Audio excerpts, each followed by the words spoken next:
Okay, I think we can start. So welcome everyone. So my name is Stephanie. I'm the office manager of FMCC. So today our webinar is how can businesses adapt to the new normal. So this would be the agenda of today. Later we will have welcome note by FMCC Chairman Mr. Ruger Vashuran, and then have speaker intro by FMCC board member Ms. Ada Lou, who is also the moderator of today, and start the panel discussion with Mr. Thurston Lou and Mr. Vincent Mossfield. And we will have the Q&A session, and at last we will have the concluding remarks. So let's welcome Mr. Ruger Vashuran, our chairman, for the welcome note. Thank you very much. Thank you. Bonjour, good afternoon, dear members and friends of the France-Macau Chamber of Commerce, the FMCC.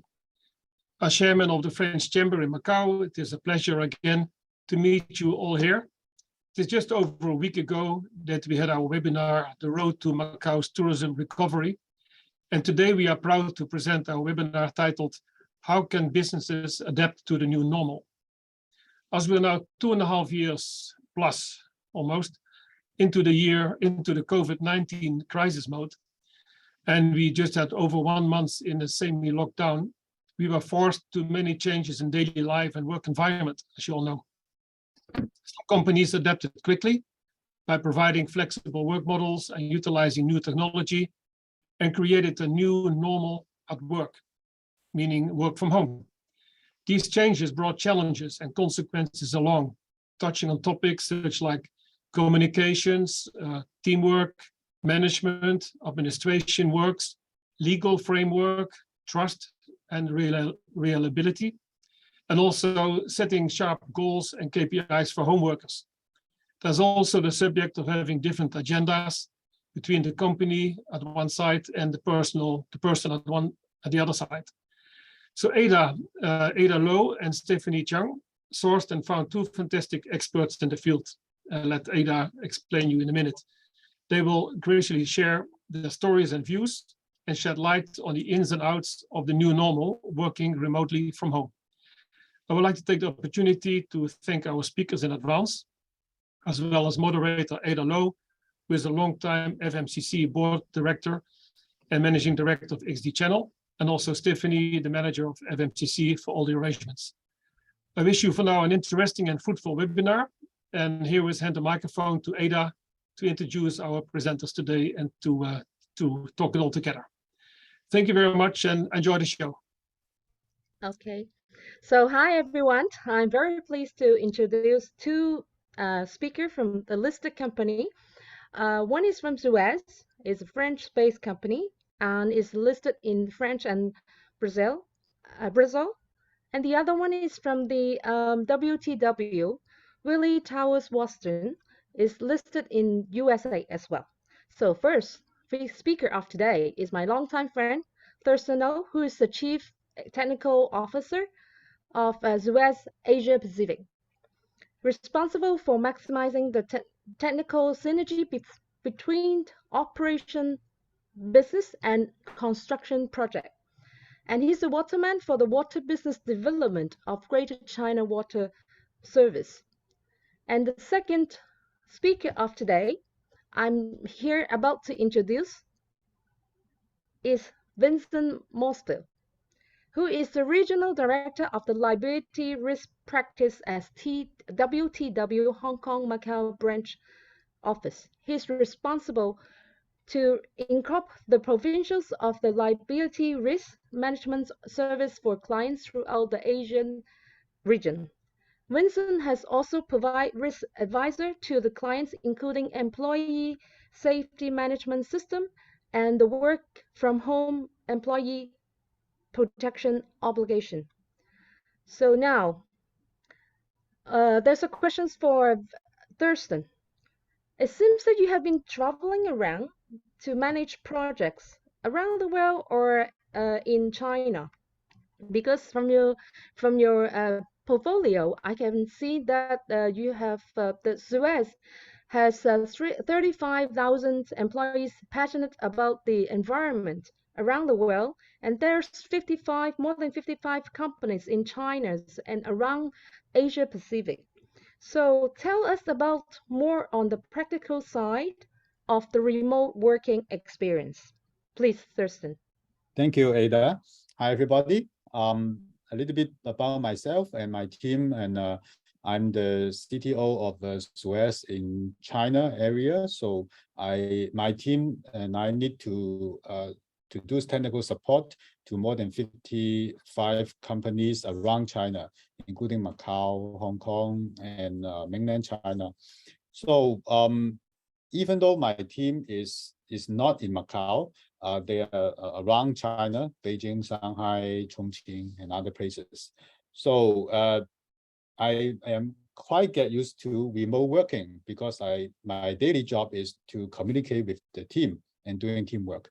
So today I would like to share some of my experience to you that what we can do at home at work. So three main topics I was going to share, which is the communications, teamwork, and management and admin works. So before, next slide, please. So before going into detail, I would like to just to share some tools which we required. Of course, working at home, you need to have a Wi-Fi network. And this is a must, and you need to connect to the internet. And the hardware, the devices you need. And nowadays, normally we can use laptop, smartphone, and tablet for different type of usage. Or sometimes you can use it seamlessly together. And of course, some apps you need to have. And the apps listed here are those that I use in a daily basis. So I just show you here. So next one. Okay, so for the communications, I think most of you are very familiar because we are online and we are doing the webinar. And just a little bit briefing on some practice in the communications. First for seminar and conference, and like today we are using Zoom as a tools for webinar, and there is a quite normal practice in overseas and international conference that Zooms is the practical tools is used all the places. But in China, it's not like this. So in China, normally Chinese folks will use the Tencent meeting. So Tencent meeting is quite popular in China. So on the other hand, that in my laptop, normally we will have Zoom and Tencent meetings and other tools at the same time. And for the regular meeting, you see a logo of Microsoft Teams. And this is how SUEZ, the whole company, is communicating. And normally we will have meetings, regular meetings with the Paris colleagues. And in the photo, you will see some example. And also during the normal meeting, we use WeCom, which is the light blue color logo, and WeChat. And WeChat is normally for private life and for the clients. And WeCom is inside the company, and which is the Tencent especially make the chatting, meeting, and communication within the company. And the third one for communication is daily chatting. So you guys are very familiar. Next one. And the next category is the teamwork. And you may wonder what we can do at home in the teamwork. So I list some points that I'm usually doing. Well, first of all, team communications, and using the WeCom Microsoft Teams, we are normally communicating with the colleagues and also external clients. And we do documentations and file sharing. And in the corporate level, so we will use Microsoft SharePoint and OneDrive to share folders and share files, so that it's easier, even though you are at home, that you don't need to worry about a lot of file transferring and team working, and you can browse to SharePoint for some shared folder and get your files. And you can also do project planning and project tracking, surveying in the room, in the home. So what tools we can use? And I normally use Notion as a tool to do that. And Notion is a overseas very popular tools and is for productivities. And I'll have some snapshot to show you. Next slide, please.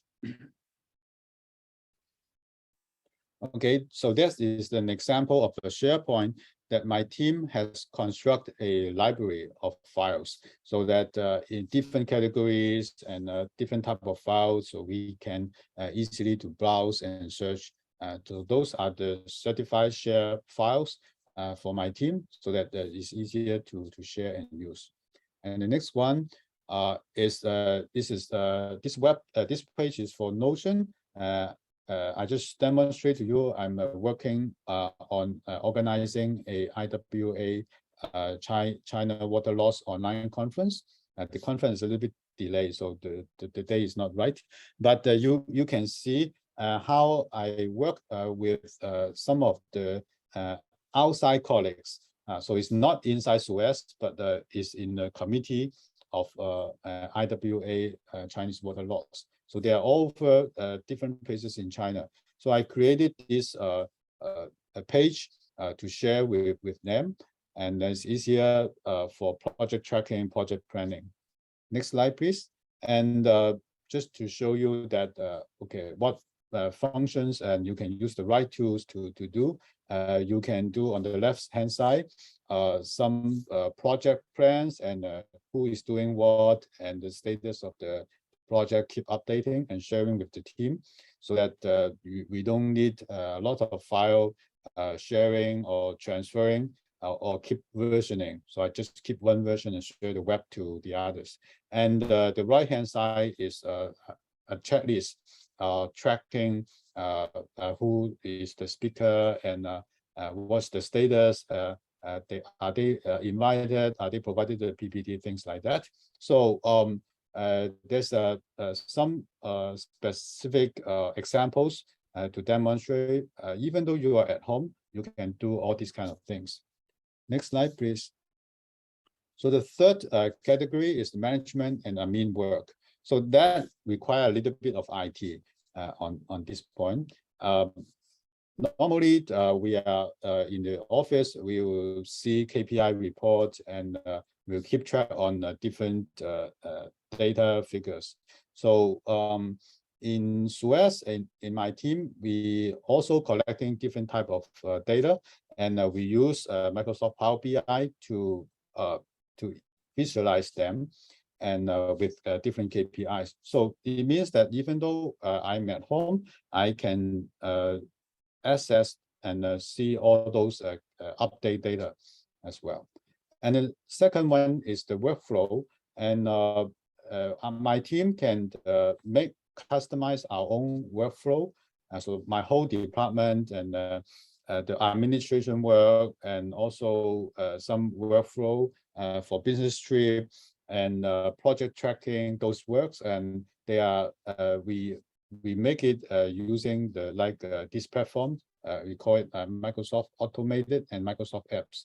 So we use this to create our own e-workflow. So it means that even though I'm at home, I can approve the work of the team. I can track with the team.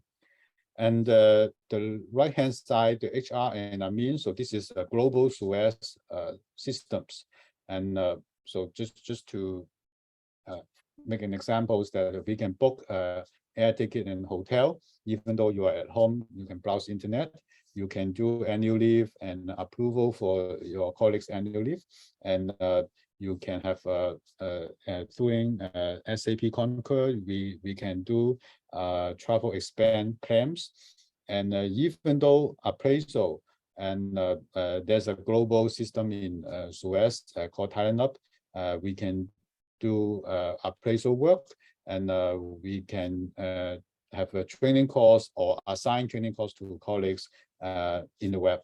So those kind of work nowadays, you can all do it online. So no matter you are in the office or you're at home, you are in business trip, and you can finish or accomplish all those works. Okay, so that's an example for a KPI report. So my team make a monthly report for the whole 55 company KPI in different aspects, like the production volume, the power, the carbon dioxide emission, the health and safety, all kind of stuff. So that's up-to-date data, and I can track it every day. So just demonstrate some examples what we can do at home. Ada. Good. Very nice to short and sweet to give us some practical experience from remote working. And Vincent, hi Vincent, are you here?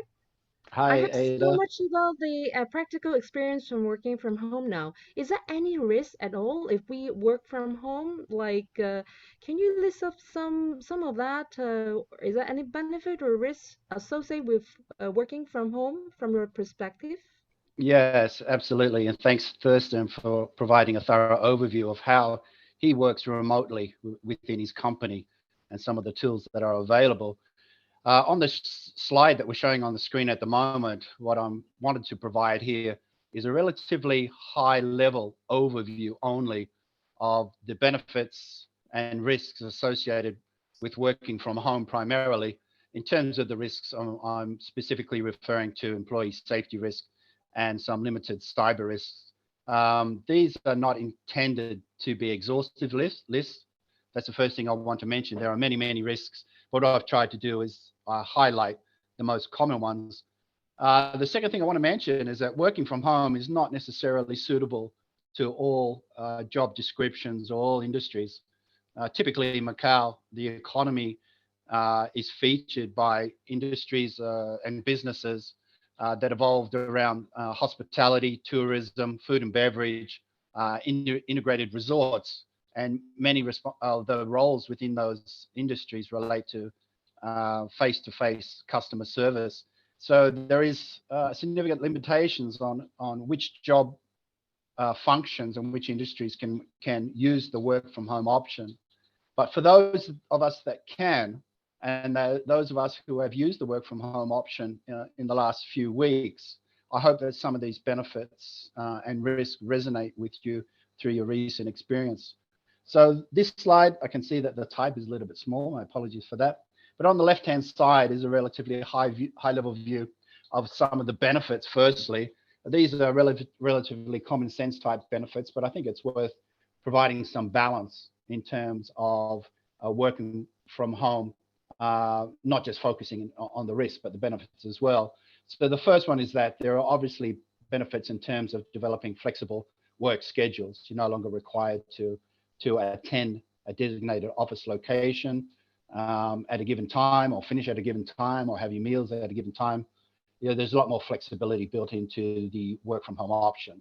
Secondly, and obviously again, zero commuting when you're working from home. And with no commuting, that comes for the employees working from home, certain financial savings, and not only financial, but also time savings as well. You have a lot more time available to you when working from home in order to get your tasks done and to balance those tasks with your family obligations. The fourth point that I wanted to mention there is the customized work environment. And that relates to how you set up your home workstation, where you conduct your work, how you dress your attire within the home work environment. Those people working from home are really masters of their own domain in terms of how they set up their workstations. The second last one, there is no office distractions. Many of us work in open office environments. There are many phones ringing, many discussions happening. There are perhaps even office politics that needs to be dealt with. Those distractions are no longer there when working from home, although some people may argue that there are other distractions that you need to deal with, and we'll cover that in a minute. And finally, there are environmental benefits, and they mostly relate to the fact that there are less vehicles on the road when we're working from home. when we look at the two central columns, these relate to primarily employee safety. And I've divided this up to inherent risks and some additional risks when people are working from home. The inherent risks are pretty straightforward. So if I start at the bottom, we're talking about cuts and lacerations, strike against object hazards, noise hazards, of course, electrical hazards when you're setting up your home workstation, slips, trips, and falls, which may not just happen in your workstation, but other areas around the home office space, which now become part of the working environment, such as kitchens, which may replace pantries or canteens, bathrooms, which might at home, which may replace the work washroom facilities. But the main one that we find that most people need to consider are the home office ergonomic hazards. Those are hazards related to the use, the selection, and the type of chairs, monitors, computers, mouses, home office desks, etc. And we will refer to that a little bit later in the presentation. And in terms of some of the additional considerations or safety issues that need to be looked at, the first two I've referred to are medical incidents and emergencies. I've referred here to fire, but there are other potential emergencies which may occur within the home office environment. And employees who are working from home need to be given some guidance as to how they should respond and report such incidents. We'll also need to consider home office security, particularly there's cyber issues there in relation to what information, private information, customer information, financial records, which may be accessed in the home office through company networks. But that does raise issues in terms of the security of that information, what people can print out, what happens to those reports in the home office. Also, I briefly mentioned rest breaks and meal breaks, not only when they occur, but where they occur within the home office environment. It needs to be some balance, and employees need to understand this, particularly in the school holiday periods, where employees need to address their family obligations as well as their work obligations when working from home. And finally, there's potential issues in terms of harassment and bullying, which are normally addressed very well, particularly by human resource policies and procedures, etc., in the traditional office environment. But they also need to be addressed if such situations occur at home. And finally, just as a final touch point in terms of cyber risks, a couple of those which I want to mention, and I will explain a little bit further in the presentation, is the unauthorized access or use of devices, systems, and applications, and how IT departments in particular can restrict or implement guidelines on what systems, devices, etc., can be used in the home office environment. Also looking at web browsers, those which may be unpatched or maybe outdated. Also looking at distance learning platforms while people are working from home or remote environments. Distance learning has become very popular in replace of face-to-face learning opportunities. And finally, teleconferencing, as Thurston mentioned, Zoom and other facilities such as we're using today, there are certain cyber risks associated with those third-party platforms. Thank you.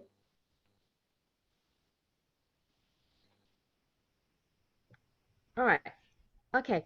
So, wow, I heard so much about the risk than the benefit. Is that any, Thurston, I would like to ask, is your company, how does your company deal with the risk or, that Vincent just mentioned? Can you give us some examples? Okay. Well, when this very true that Vincent mentioned that we need to be insurance, and we also need to concern the cybersecurity risk.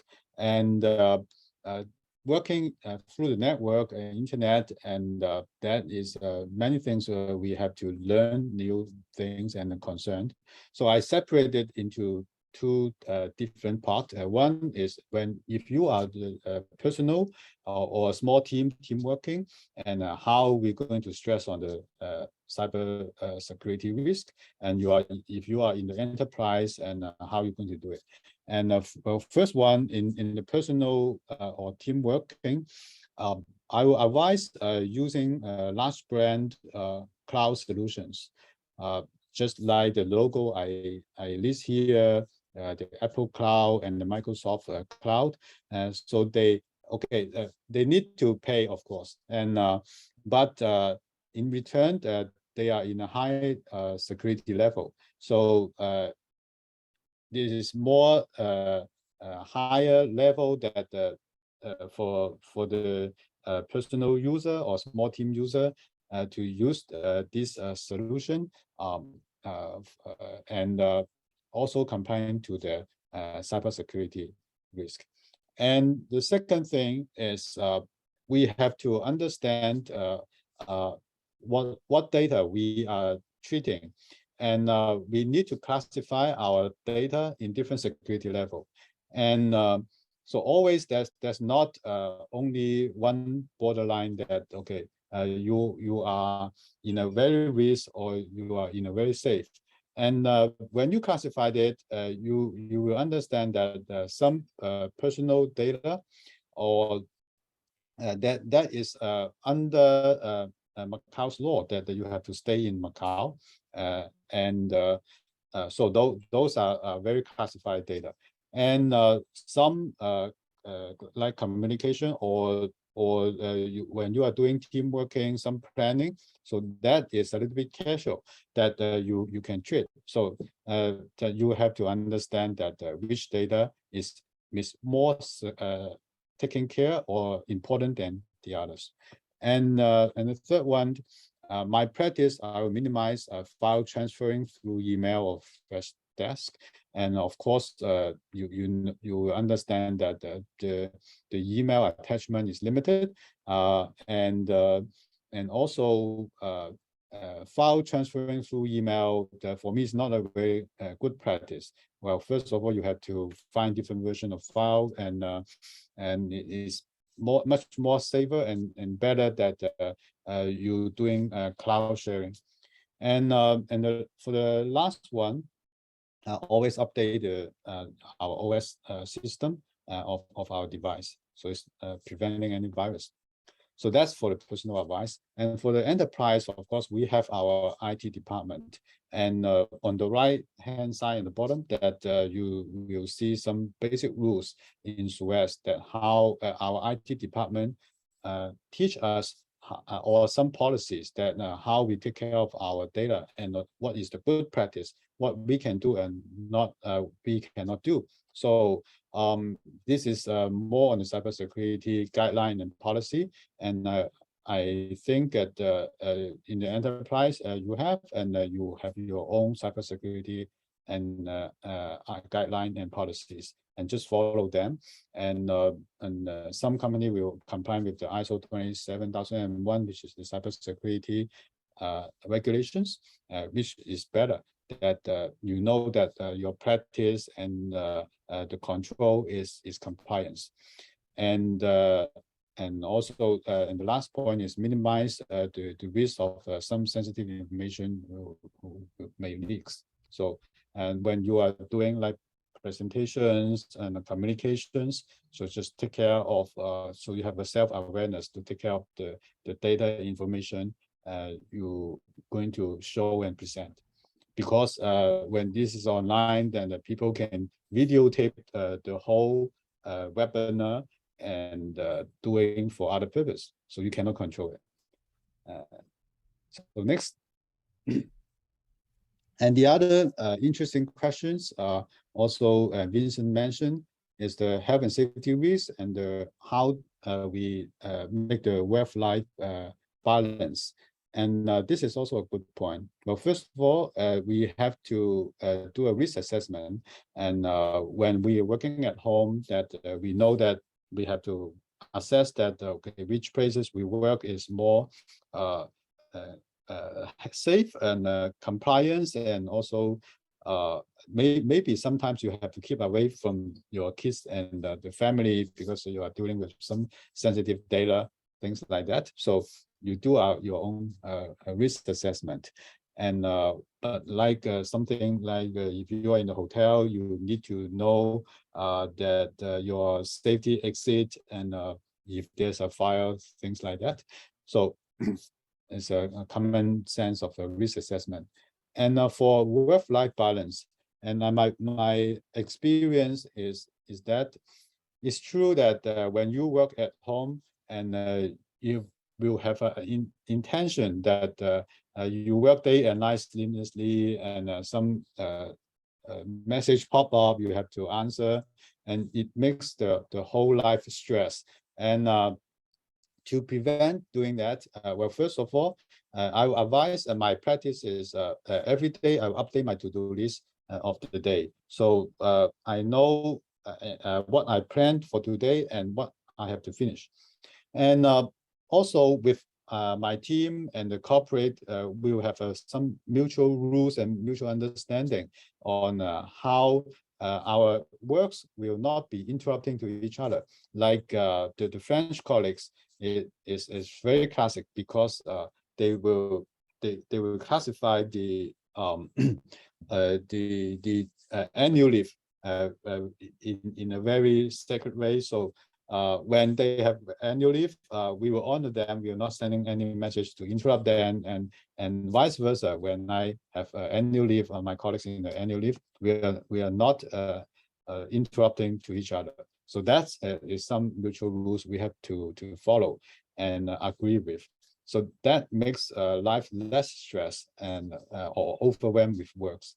And the last thing is exercise, and working at home and seamlessly, maybe you will not move or you will be too stressed. So it's better that you find some 15 minutes to 30 minutes of exercise to let your brain breathe and relax. So that's my tricks for the work-life balance. Ada? Okay. So Vincent, you have mentioned a few risks there in relation to the safe work practice and the cyber security risks. Can you tell us who is responsible for this controlling these risks when there is a large number of employees working from home, like in the COVID time? Well, before actually, thanks God, we opened up the border already, and everybody is going to be getting normal. So, who is responsible for this? Is it any example? Tell us about more about your opinion. Yeah, thanks, Ada. Before we get into that, it's important to note that yes, we have recently gone through a COVID lockdown situation in Macau.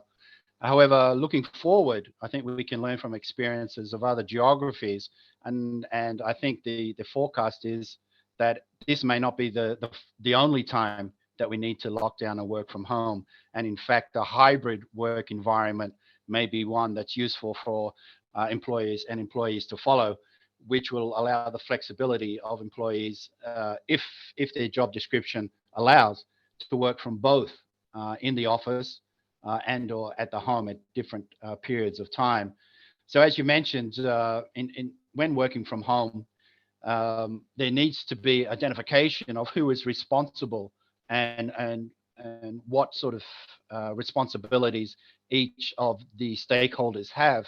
So what I've referred to here, firstly, in terms of safety, I've made reference to the Labour Relations Law number 7 of 2008.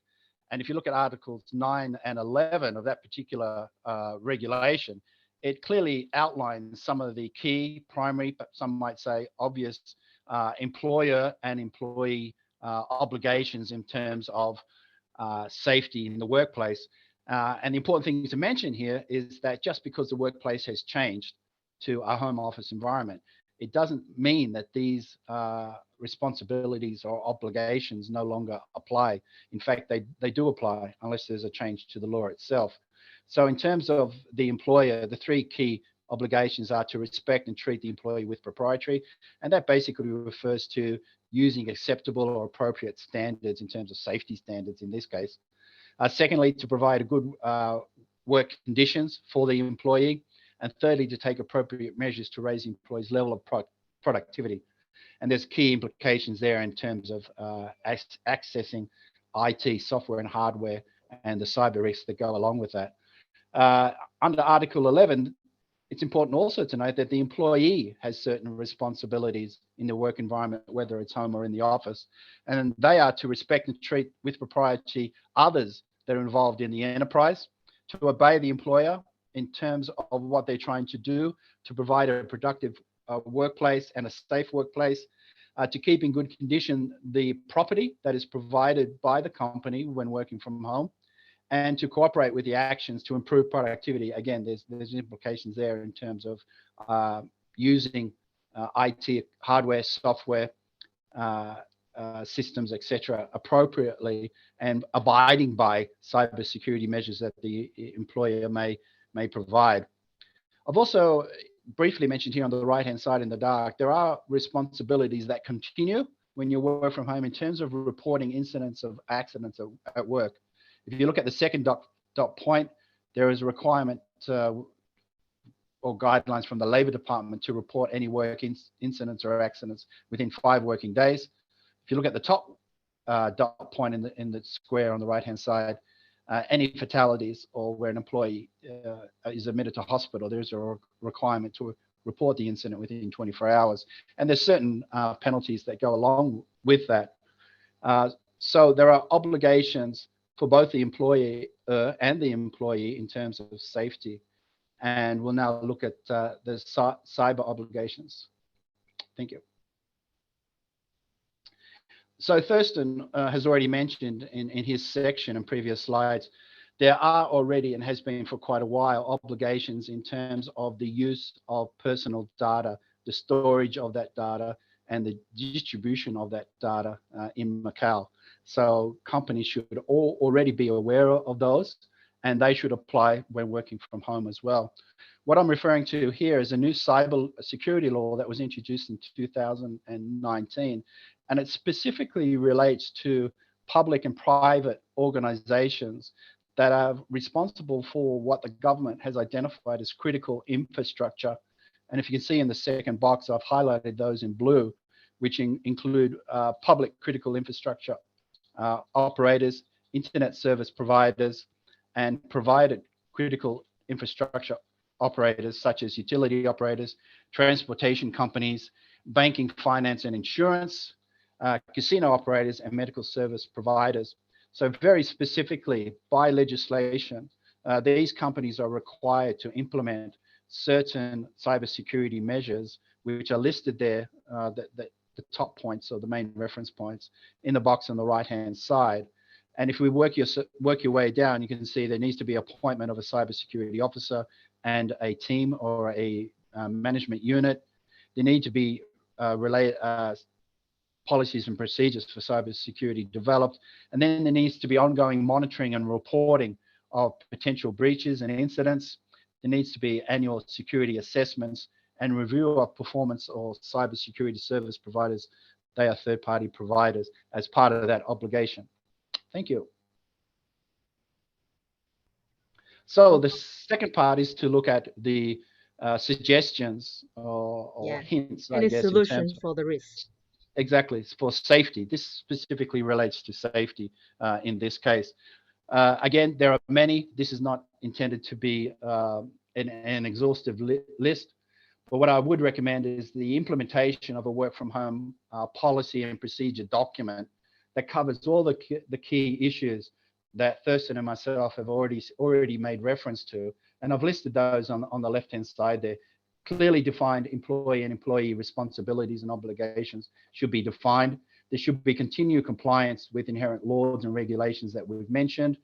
The equipment, tools, and supplies that the employee should use from home should be listed, where they can get access to those, what is to be provided by the employee or the employer or both, what sort of expenses can be incurred and how they can be reimbursed by the employee where applicable. We've talked about data protection and cybersecurity requirements. They need to be listed and reinforced through education and training. We've also mentioned emergency response and reporting. There should be also, I would recommend, a designated workplace within the home, which is defined within the policy, and also a mention or reference to specific work hours. There should be a defined work-life balance, responsibilities and assistance section, so people are able to balance their family responsibilities, and any support that the company is willing to provide should also be mentioned. Thurston mentioned a risk assessment that should also include safety and health and what control measures will be put in place to ensure people can work from home safely. And finally, education and training. I mentioned previously that the computer workstation at home will be the main area of safety concern. And I've listed there some of the key elements as I've mentioned previously in terms of what should be addressed or looked at when you're looking at safety for the home office. I've also make a reference at the bottom right-hand corner. There is a checklist there in that QR code. It's provided by OSHA, which is the US Workplace Health and Safety regulator. And it provides access to a quite useful checklist for the workstation and how to set it up safely and use it safely. Thank you.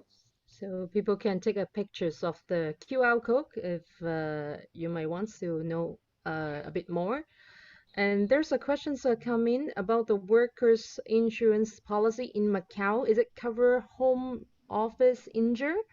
That's a really good question. Yeah, thanks, Ada, and for the person who submitted that. Yeah, Jacinta. We do cover that.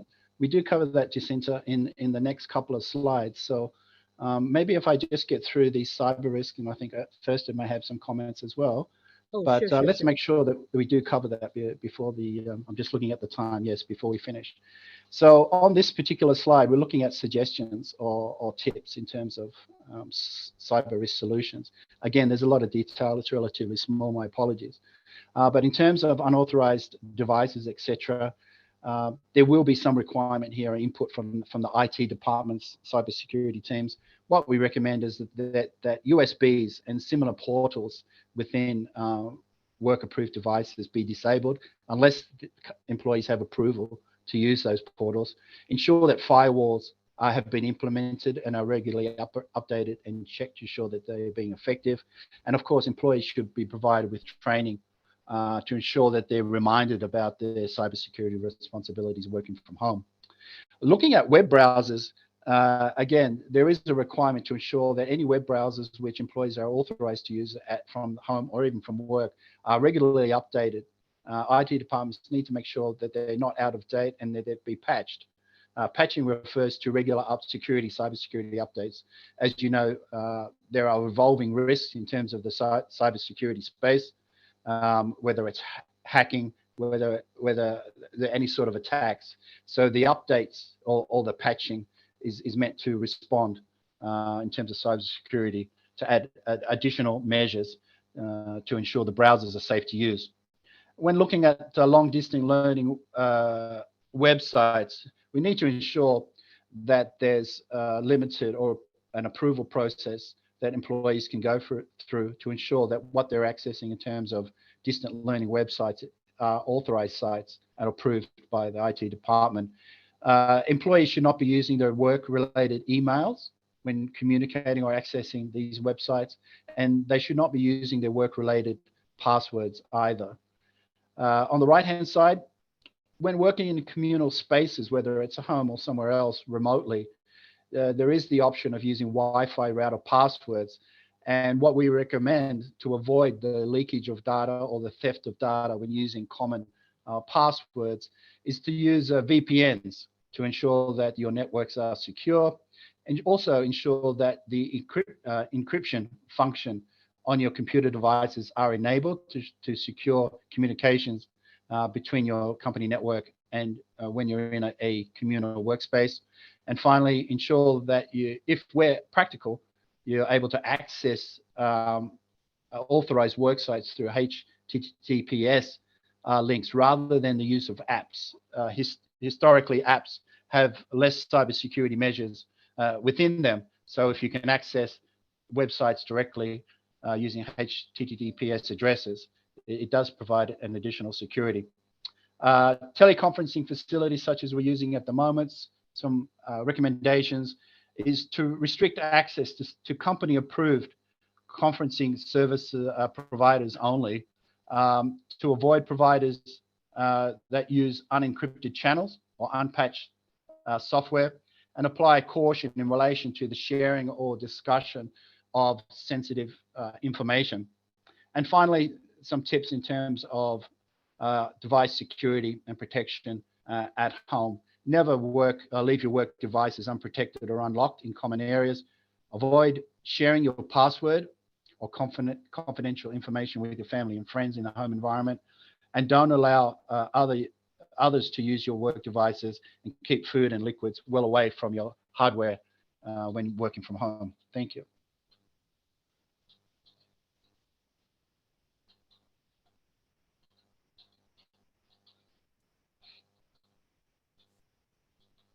Ada, you need to, you're on mute at the moment. There you go.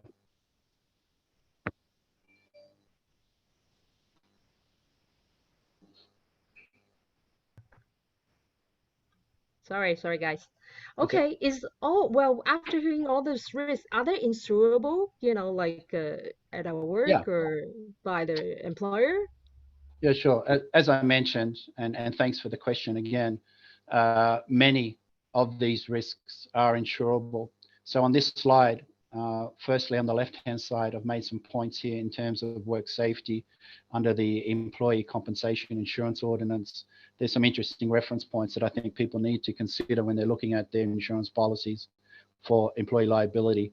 And the comments are that any loss or injury resulting from occupational accidents or diseases, the employee is entitled in general terms to compensation. It does depend on the nature and the wording of the policy. However, occupational accidents do refer to accidents that occur at the place of work under the ordinance. So that needs to be something that's discussed and defined within the policy. And during normal working hours, again, when we're working from home, these are things that have now changed. So they need to be confirmed with insurers and confirmed in terms of the definitions within the policy. And finally, COVID-19 victims need to prove that the injury or disease has arisen out of the course of employment. What you'll find now, we've had COVID now for 2.5 years. Most of the employee liability policies now would exclude COVID as a legitimate claim. But in the early days, there were certainly some claims where an employee could prove that they contracted COVID when it was proven to arise out of the course of employment. Some key points or considerations on the right-hand side in terms of insurability, and these both relate equally to cybersecurity and safety concerns when working from home. As I've mentioned, it's very important that the policies be reviewed, whether it's cyber-related policies that the company may have or employee compensation policies, to ensure that the wording covers the issues such as I've mentioned. What is the place of work as defined in the policy, and what do they mean, or are normal working hours defined? Yes. The second point is there to check that the impact work from home arrangements on policy conditions and extensions. There are some extensions, exclusions, or inclusions in individual policies. Not all policies are the same. Some extensions may include employees who are covered whilst they take their meals away from the work office area externally, and some policies exclude that. So you need to be careful in terms of checking the wording and when employees are covered, when they're taking their meal breaks, when they're traveling to and from home work, the type of work that's being conducted. Some policies will exclude manual labor or manual handling type of work. So these need to be reviewed with the insurer. Now moving to claims. When claiming against insurance policies, there is a requirement to some degree for the claimant to prove that the injuries or the damage are work related. So this needs to be reviewed with the insurer to ask them to suggest to people working from home what type of evidence is required to ensure that the claim is proven as dictated by the policy. The last couple of points to ensure that the policy definition of a workplace includes the employee's homes. So we now have an opportunity to review the insurance policies in relation to these matters. And one of those matters are to ensure that the home office is clearly listed as a place of work to prevent any vagueness or any, uncertainty when there is a claim.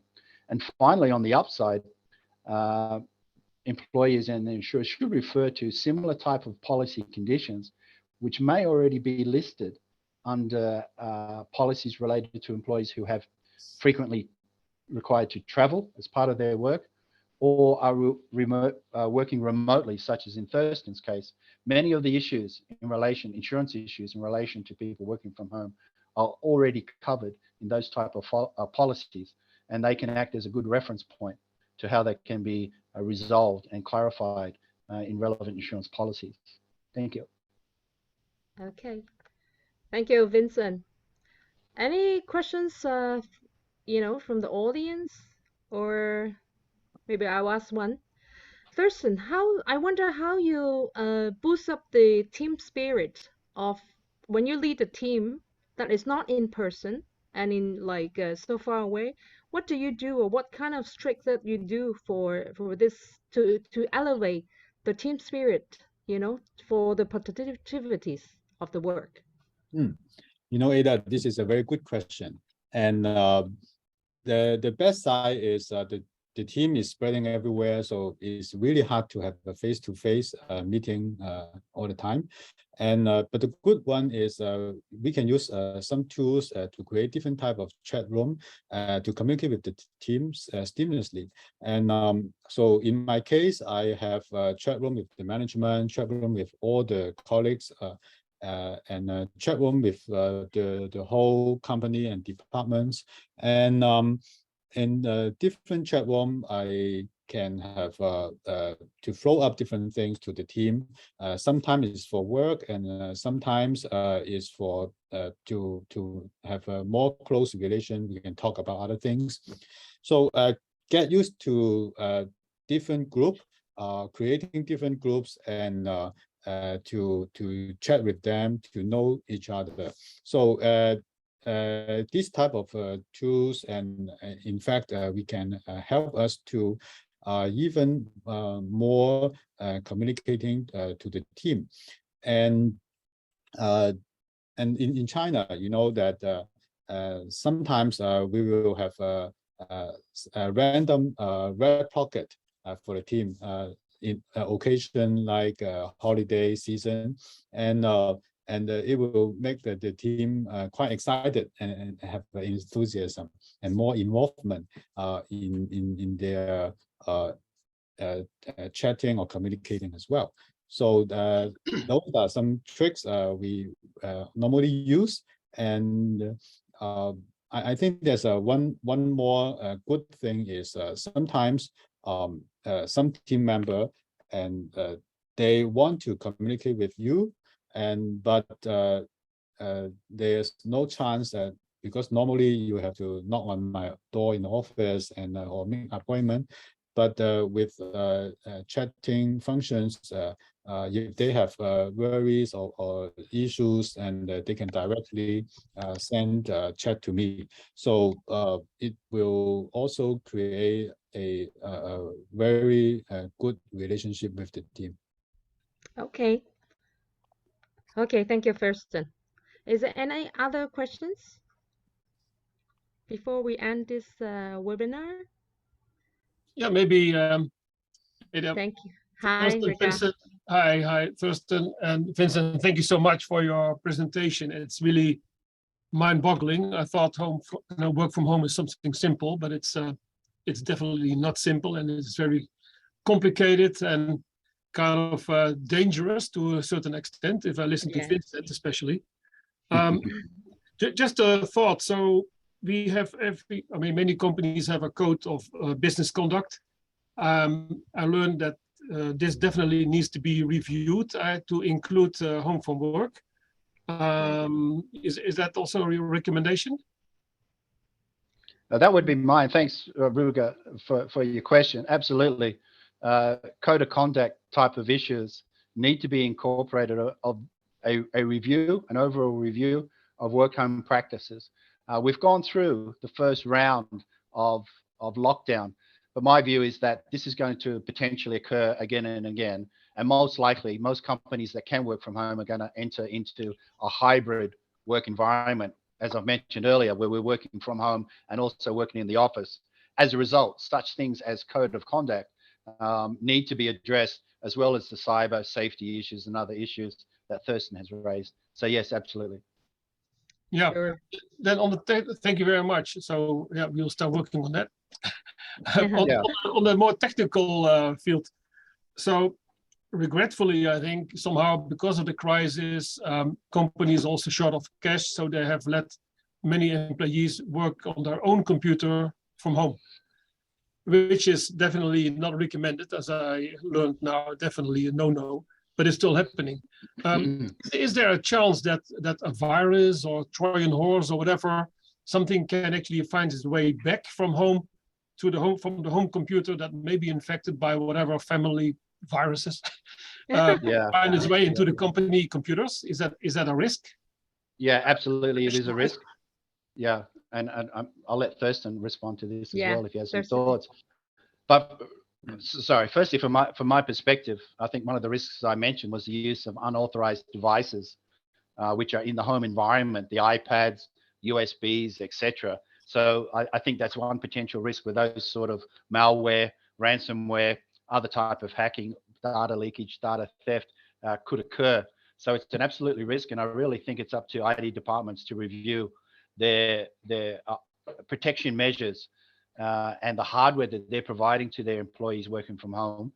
If they allow employees to use their own devices, then those devices need to have a review in terms of what sort of cybersecurity measures are implemented on those devices. I mentioned blocking USBs. Our company has blocked all our USBs, and we have to apply to activate those, and they'll only approve that on a case-by-case basis. So they're my thoughts. Thurston, what do you think? Yeah, I agree with you totally that using our own device, I also think this is a trend, but everything has a pros and cons, and in the future that because the company is also optimizing their costs, and they cannot just provide every device like your smartphone as well, that you use it as a private and also for business nowadays. Yeah. And so that's why the IT department is I'm not working in IT, but I know them that they're trying to balance it out, that giving some minimum advice, or if you use your own device, the IT department has to check, and you have to follow up certain obligations, like to update the software. You cannot install strange things in your computer. Those kind of things you have to honor. So we are also seeing that, okay, if we are the management level, that we have our own responsibility. We know the risk, and then there is more things we can do, because we know that there's a risk, and we know how to keep our device up to date. If we find issues, that we found the IT department, the experts to sort it out.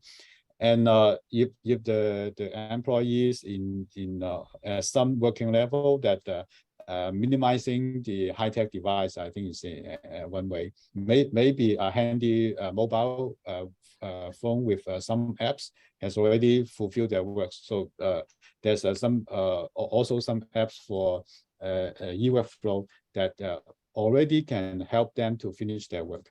I think the ultimate goal for business is to optimize the performance, using the minimum input to optimize the output, and that is always like that. And not even working from home, bring your own device, and in the future there will be more innovations, tools, and of way of adapting new business or doing things.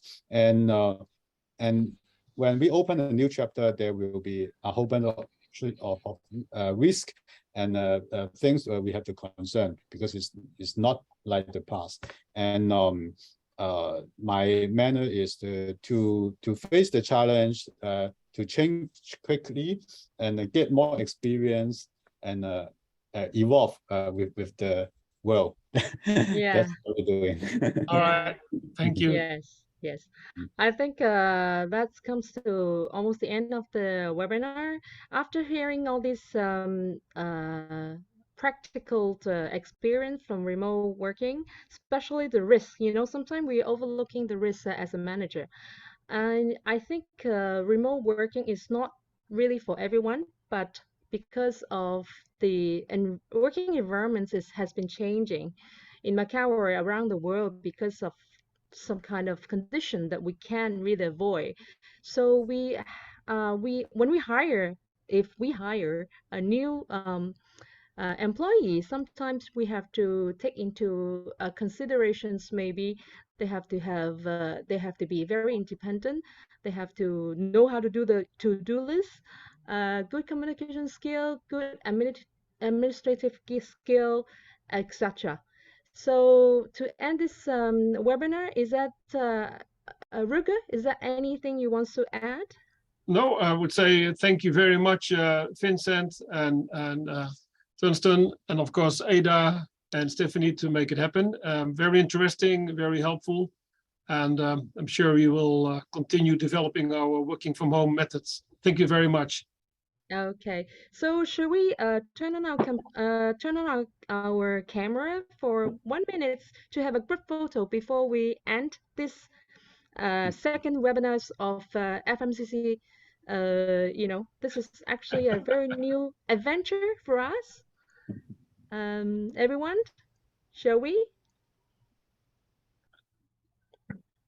Stephanie, are we ready for it? Not everyone is dressed up. That's a good point. That's a good point. So far from home. Well, whatever you do, don't stand up. Yeah. Okay, so I Shall will we just do that? take it now. Okay. Yeah, So, okay, yeah. 1, 2, 3. Smile. Thank you very much for all the participations. I think this is a very new try for FMCC, and I think this is actually a new normal for us as well. If there's any questions for the speaker, I think Stephanie is more than happy to consolidate your questions to the speaker, and then we'll respond shortly by the speaker. So thank you very much for everyone to attend, and I hope to see you again in the next FMCC event. Thank you very much. Bye-bye, everyone. Thank you. Thank you. Bye. Bye-bye. Bye-bye. Bye.